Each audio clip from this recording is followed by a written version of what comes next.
तो गाइस आज हम पढ़ेंगे अध्याय 1 बीएनएस। तो स्टार्ट करते हैं क्लास यहीं पे आज की। तो दोस्तों, बीएनएस भारतीय न्याय संहिता 1 जुलाई 2024 को लागू हुई थी। बीएनएस में 358 धारा हैं और इसमें 20 अध्याय हैं। तो बीएनएस लागू कहाँ कहाँ पर होता है? तो प्रत्येक व्यक्ति पर होता है, भारतीय नागरिक हो या विदेशी नागरिक हो, भारत के भीतर जो हो उस पर बीएनएस लागू होगा। भारत की सीमाओं के बाहर या सीमा के परे यदि आपराधिक क्रिमिनल भारतीय है तो भी बीएनएस लागू होगा और माना जाएगा कि जैसे अपराध भारत में हुआ है। भारत के बाहर या परे पीड़ित भारतीय है, अपराधी विदेश नागरिक है तो भी बीएनएस लागू होगी। यह संहिता लागू होगी यदि अपराध किसी भी स्थान पर हो। यदि कोई शिप एयरक्राफ्ट जो भारत में रजिस्टर्ड है पर कोई व्यक्ति चाहे कहीं अपराध करता है तो वह बीएनएस के दायरे में आएगा। भारत में स्थित कोई भी कंप्यूटर रिसोर्स को टारगेट भारत से या विदेश से उस पर भी बीएनएस लागू होगी। तो अब बात करते हैं बीएनएस कहाँ लागू नहीं होगी। तो विशेष विधि स्पेशल जगहों पर बीएनएस लागू नहीं होती है। भारत सरकार के अधिकारियों को पनिश करने के लिए बनाए गए लॉ पर आर्मी, नेवी, एयरफोर्स के कर्मचारियों को पनिश करने के लिए बनाए गए विधियों पर लागू नहीं होगी। तो मतलब ये बीएनएस इन लोगों पर लागू नहीं होती है। एक नोट लिख लीजिएगा, भारत के भीतर निम्नलिखित व्यक्तियों पर बीएनएस लागू नहीं होगी, कोई केस नहीं लगेगा। भारत के राष्ट्रपति या राज्य के राज्यपाल, विदेशी संप्रभु किसी देश का पीएम, राजनयिक, विदेशी सेना। छूट भारतीय संविधान के अनुच्छेद 361 के द्वारा इन लोगों को छूट मिली है। अब सेक्शन 2 क्या कहता है? परिभाषाएं। सेक्शन 2 का 1 कार्य एक्ट की परिभाषा। 1 एक्ट से भी मतलब है, 1 एक्ट से ज़्यादा मतलब। अब आते हैं सेक्शन 2 का 2 जीव जंतु की परिभाषा। मानव मतलब ह्यूमन बीइंग से भिन्न कोई जीवित प्राणी लिविंग ऑर्गेनाइज्ड एनिमल्स कहलाएंगे। सेक्शन 2 का 3 है बालक चाइल्ड की परिभाषा। 18 वर्ष से कम आयु के व्यक्ति को बीएनएस लागू नहीं होती, न्यूली एडेड है। सेक्शन 2 का 4 कूटकरण। आईपीसी में ये 28 में था। धोखाधड़ी करने के आशय से एक वस्तु की नकल करके दूसरी वस्तु बना लेना। उदाहरण के तौर पर जैसे कोई गोल्ड का हार 1 लाख का है और किसी ने उसी तरह का हार 20,000 का बना लिया है नकल करके, तो ये आपका सेक्शन 2 का 4 में आएगा। सेक्शन 2 का 5 न्यायालय कोड की परिभाषा। आईपीसी 20 में था पहले ये।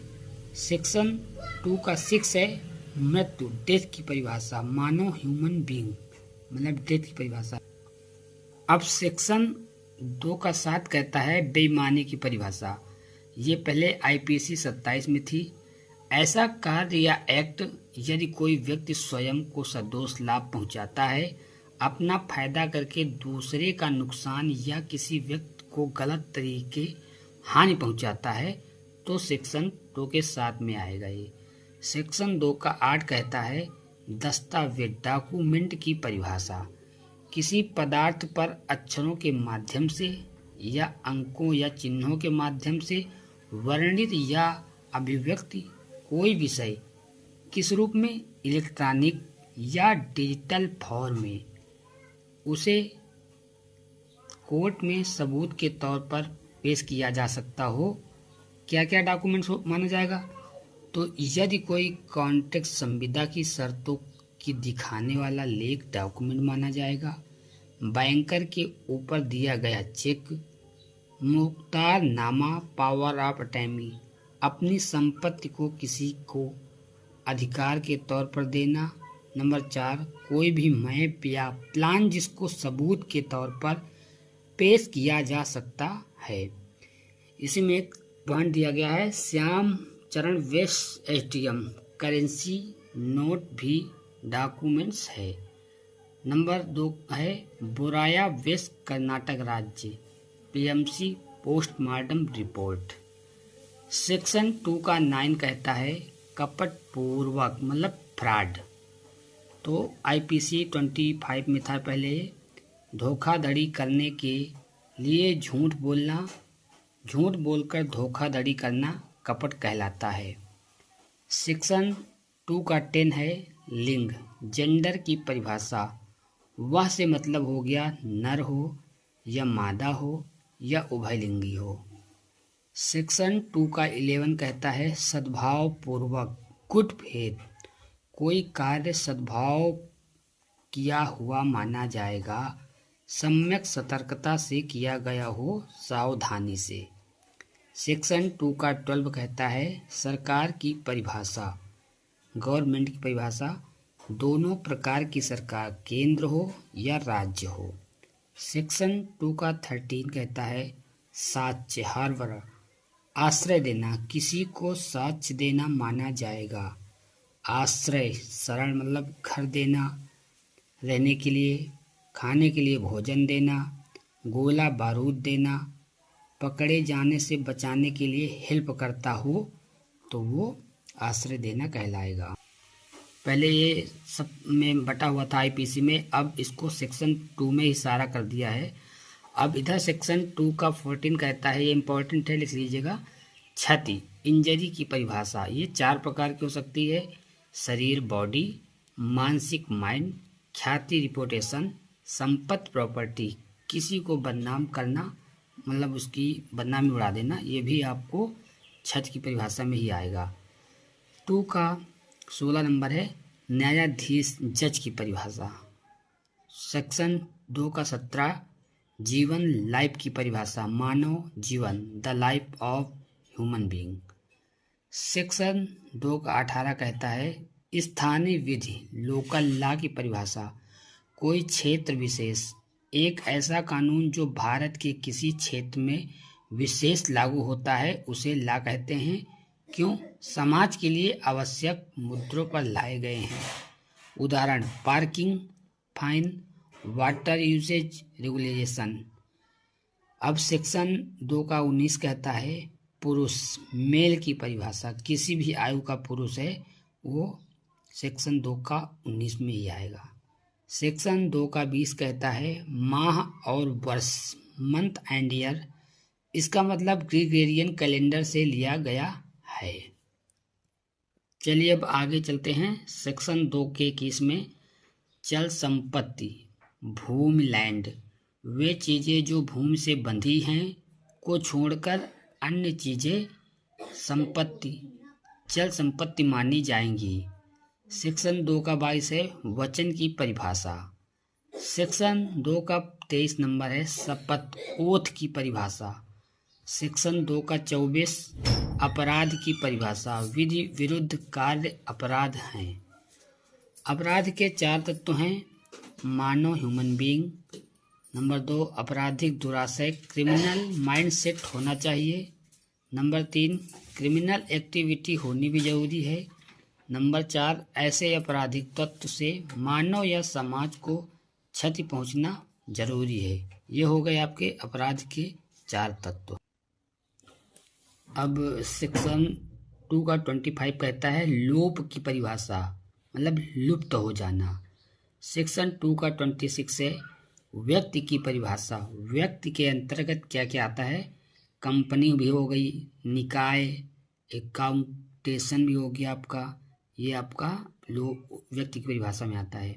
सेक्शन 2 का 28 है, ये पहले आपका आईपीसी 21 में था, लोक सेवक, पब्लिक सर्वेंट। कौन कौन लोक सेवक होंगे? तीनों सेना का commission officer, army, navy, air force, कोई भी न्यायाधीश, न्यायालय का प्रत्येक अधिकारी, न्यायालय की मदद करने वाला, पंचायत के सदस्य, ये आपके लोक सेवक होते हैं। तो अब चलते हैं आगे सेक्शन 2 की 30 की ओर। विशेष विधि, स्पेशल लॉ, ऐसा लॉ या विधि जो किसी विशिष्ट नियम को लागू कर सकती है। सेक्शन 231 मूल्यवान प्रतिभूत, वैल्यूएबल सिक्योरिटी, ऐसे दस्तावेज, लीगल राइट, कानून अधिकार सहित विस्तृत, मार्कशीट, पासपोर्ट, बैनामा। सेक्शन 2 का 32 जलयान की परिभाषा। सेक्शन 2 का 34 वसीयत की परिभाषा, ये पहले IPC 31 में था आपका। सेक्शन 2 का 35 महिला वोमेन की परिभाषा, किसी भी आयु की महिला से संबंध रखता हो वो सेक्शन 2 का 35 में ही आता है। सेक्शन 236 सदोष लाभ सदोष अभिलाभ, गैर कानूनी ढंग से संपत्ति का लाभ लेता हो, संपत्ति का वैध हकदार नहीं है। सेक्शन 2 के 37 में कहा गया है सदोष हानि रॉन्गफुल लॉस, गैर कानूनी ढंग से संपत्ति को हानि पहुंचाना, जिसको हानि हो रही है वह संपत्ति का वैध हकदार है। अब चलते हैं आगे। सेक्शन 3 में कहा गया है साधारण स्पष्टीकरण। सेक्शन 3 में कुछ तत्वों को खोलकर बताया गया है। इस एक्ट में दी गई अपराधों की परिभाषाओं को अध्याय 3 साधारण अपराध बचाव के अधीन माना जाएगा। उदाहरण, यदि 7 साल से कम आयु का बच्चा कोई अपराध कर देता है तो अपराध नहीं माना जाएगा। सेक्शन 3 का 3 है, ये IPC 27 में था। यदि कोई संपत्ति किसी व्यक्ति के कारण पति या पत्नी, सेवक या नौकर, लिपिक या क्लर्क के कब्जे में है तो वह संपत्ति उसी की मानी जाएगी। सेक्शन 3 का 5 कहता है, ये IPC 34 में था पहले, सामान्य उद्देश्य आशय, जब कोई क्रिमिनल एक्ट कई व्यक्तियों के द्वारा अपने सामान्य उद्देश्य को अग्रसर करने के लिए किया जाता है तो प्रत्येक व्यक्ति अपराधी होगा। सेक्शन 3 का 7 कहता है, यदि कोई व्यक्ति कोई कार्य का लोप करता है। चलते हैं आगे। आगे आपको सेक्शन अध्याय 2 और धारा 4 से 13 पढ़ने को मिलेंगी, तो आप हमारे साथ इसी तरह बने रहिए और आगे की क्लास हम आपको कर कराएंगे। तो थैंक यू। आप लोग मेरे चैनल को सब्सक्राइब करें, लाइक करें, कमेंट करें।